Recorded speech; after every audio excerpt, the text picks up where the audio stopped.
We eat more pork, bacon and sausages than any other kind of meat in this country, and there are more than 300 quality assured pig farmers to satisfy that demand. One of them is Michael Maguire, whose farm is in Virginia in County Cavan. This is where the whole cycle starts. This is the farrowing rooms. So the sow was moved in here about 5 days before she's due to give birth, and she gets used to her surroundings. We've a heat pad here for the small pigs when she gives birth, and they're attracted over to that. And the other thing about this actual crate is it's designed to protect the piglets. The biggest danger at this stage is she could collapse down on the piglets. Mortalities would be very, very high. Normally they farrow unassisted. We don't disturb them too much. And then they get suckling within seconds of being born. It's quite dramatic how quickly they get up. And they find their own teat, and they stay on that teat for the duration of the time that they're in here. She has the potential to probably rear about 14 piglets, but if she has only 12 on her, she'll only produce milk to 12 of those teats. Sure, that's amazing. And how old will these little piglets be here? They were just born last night. They were? The sow in her lifetime will produce about 6 litres. She'll do that over a 2.5-year period. Her gestation period is 116 days, or the easy way to remember it is 3 months, 3 weeks and 3 days from the time she's served until she comes in here to farrow. And then in her time she will spend 1 month in here with her piglets, and then we wean them off at that point. It's quite a rapid growth. The piglet, when he's born, he's about 1.5 kilos, and when she weans him off, he's probably about 8.5 to 9 kilos. So, Michael, after 4 weeks, where do the wee piglets go? They're taken into a weaner accommodation, so they're removed away from the mother at that stage.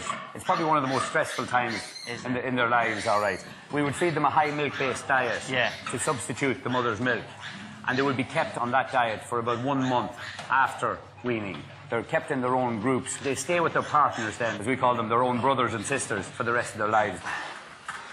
This is our finishing accommodation here. Okay. These are our naturally ventilated houses. This is the final stage in the pig's life. They come in here when they're about 3 months of age, or about 35 kilos weight, and they spend about 2.5 months in here. Our objective is to get them to 100 kilos. That's the ideal weight the processors can handle. And a pig kills out at about 75% dead weight, so it's given them a 75-kilo carcass to work with.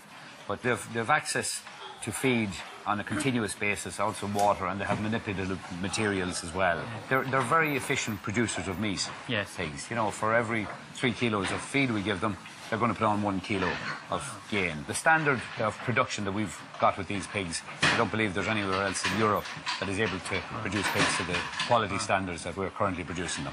I suppose that's part of this quality assurance scheme. We have regular checks here from quality assurance, from the Board B quality assurance scheme, and we're also part of another quality assurance Genesis scheme, which is the UK standards.